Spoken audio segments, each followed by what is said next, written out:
The 8-year-old girl had been missing for 6 hours when the quiet librarian walked into the police station. Everyone in town knew Margaret as the woman who stamped books and organized reading clubs. What they didn't know was that she was looking at the case with eyes that had profiled some of the most dangerous criminals in America.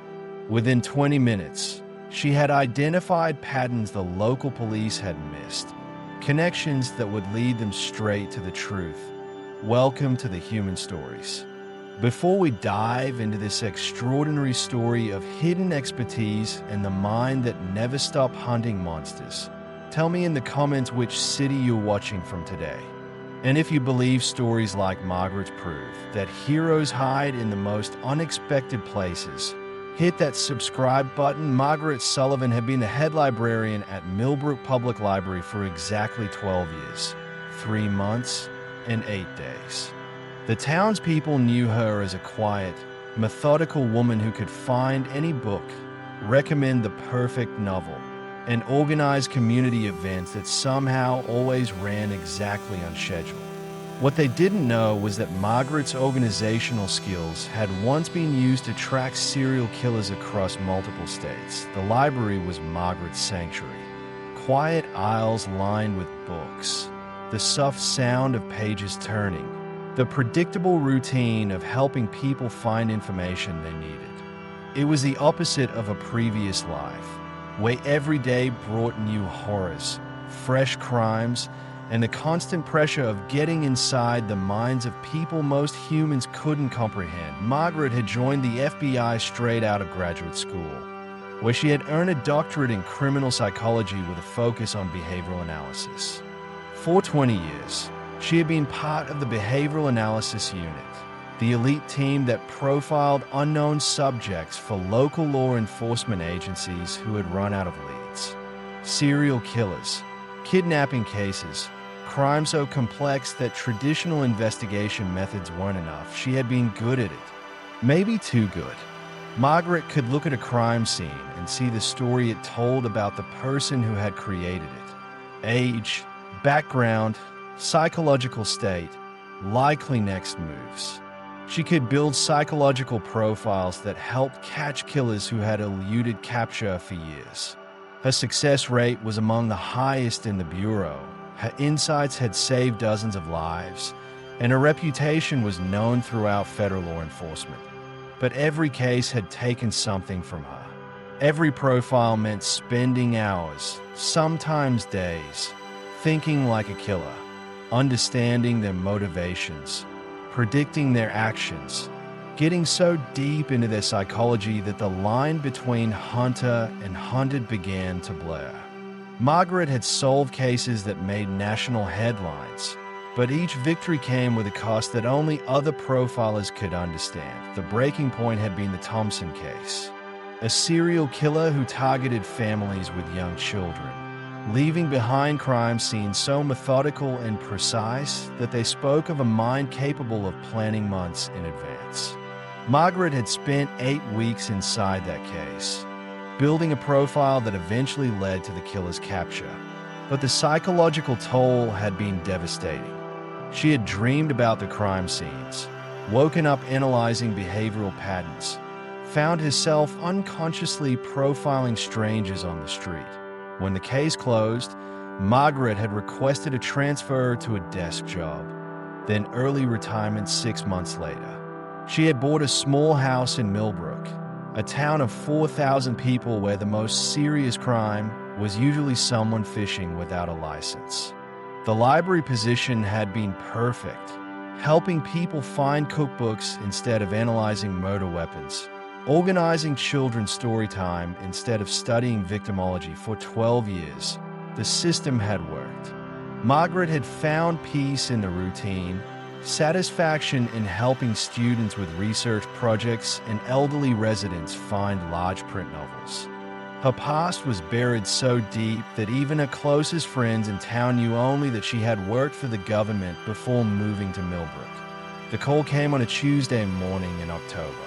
Margaret was processing return books when Sheriff Bradley walked into the library, his face showing the kind of stress that came with cases beyond local experience. Millbrook hadn't had a missing child case in over 15 years, and Bradley was clearly out of his depth. "Margaret," he said, approaching a desk with obvious reluctance.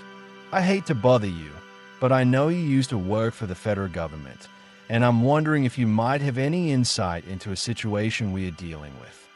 Margaret looked up from a computer, automatically scanning Bradley's body language and vocal patterns. Elevated stress, fatigue indicating prolonged pressure, the specific type of tension that came with child endangerment cases. Even after 12 years, her analytical mind kicked in before her conscious thought could stop it. "What kind of situation?" she asked, keeping her voice neutral. 8-year-old Emma Rodriguez went missing yesterday evening around 6 p.m. Last seen playing in Riverside Park. We've searched the area, checked with all family and friends, issued an Amber Alert. But we are not getting anywhere, and I'm worried we are missing something. Margaret felt something cold settle in her stomach. Missing child cases had been among the most difficult during her FBI years, the ones that required the fastest analysis and carried the highest stakes. She had hoped never to think about such cases again. "Have you contacted the state police?" "The FBI?" she asked. "State police is sending someone, but they won't be here until tomorrow morning. FBI won't get involved unless we have evidence of interstate movement or federal crimes. Right now, we just have a missing kid and no leads." Margaret was quiet for a moment, fighting an internal battle she had hoped never to face again. She had retired from investigation work for good reasons, had built a peaceful life specifically to avoid the kind of thinking that cases like this required. But an 8-year-old girl was missing, and every hour that passed reduced the chances of finding her safely. "Tell me about the circumstances," she said finally. Sheriff Bradley looked relieved. Emma was playing at Riverside Park with 3 other kids around 5:30 p.m. Her mother was watching from a bench about 50 yards away.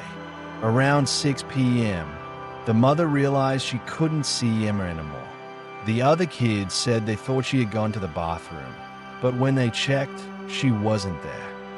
Margaret's mind was already processing the information, falling back into patterns of analysis she had spent 12 years trying to forget. Any signs of struggle, evidence of vehicle involvement, witnesses who saw anyone unusual in the area. No struggle that we could find. No tire tracks or vehicle evidence. One witness thinks they saw a man in a baseball cap near the park around that time, but the description is too vague to be useful. Margaret nodded, her mind automatically categorizing the information and beginning to build preliminary theories.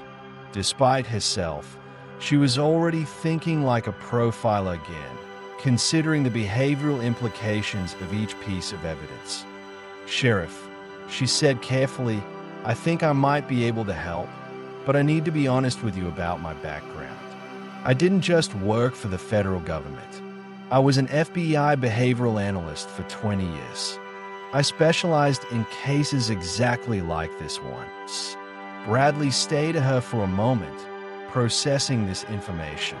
"You mean you were FBI? Like, actual FBI?"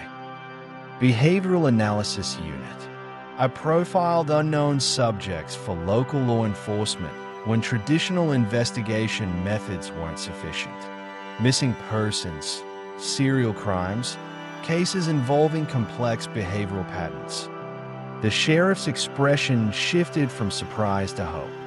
"Margaret, if you could help us with this case, I can't tell you how grateful the entire department would be.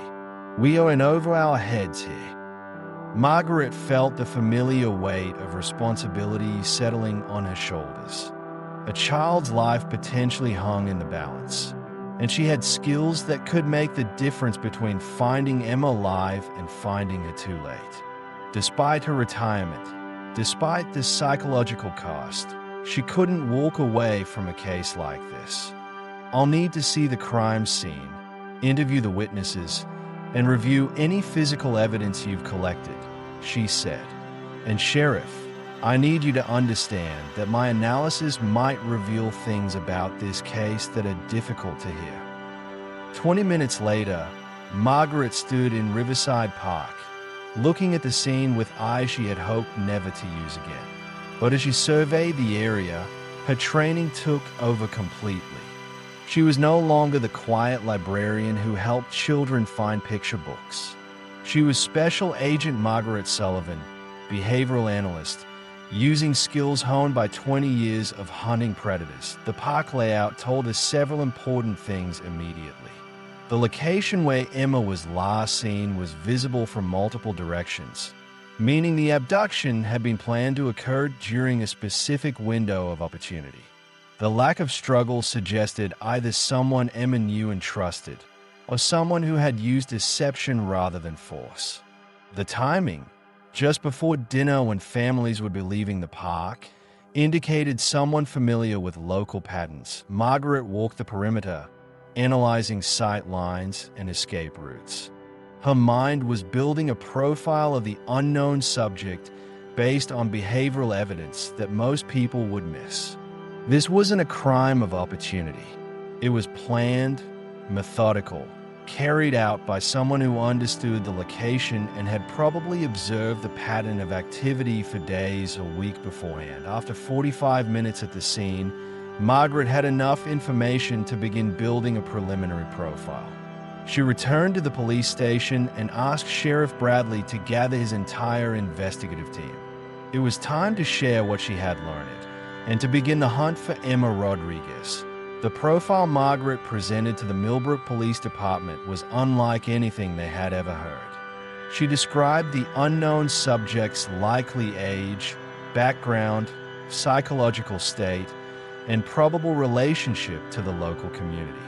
She identified the behavioral patterns that suggested this wasn't the perpetrator's first crime and outlined the specific type of location where Emma was most likely being held. Within 2 hours, Margaret's profile had led investigators to a suspect, a maintenance worker who had access to multiple properties around town, fit the psychological profile perfectly, and had been seen near the park on the day of Emma's disappearance. When they arrested him, they found Emma alive and unharmed in a storage building on the outskirts of town. The case had been solved in less than 8 hours, faster than most missing child cases in urban areas with full FBI support. As word spread through Millbrook about the librarian's hidden past and crucial role in finding Emma, Margaret realized that her secret was no longer secret. But instead of the invasion of privacy she had feared, Margaret found something unexpected, a community that valued her not for her past achievements, but for her willingness to use her skills when they were needed most. The FBI credentials didn't matter to them as much as the fact that she had helped bring their child home safely. Dr. Margaret Sullivan returned to her quiet life as the town librarian, but with a new understanding. Some skills were too valuable to bury completely, and some callings were too important to abandon forever. She might have retired from the FBI, but she would never retire from protecting the innocent when her expertise could make the difference. The library remained a sanctuary, but now it was also something more, a place where one of America's most skilled behavioral analysts continued to serve a community, ready to emerge from the shadows whenever evil threatened the people she had grown to love.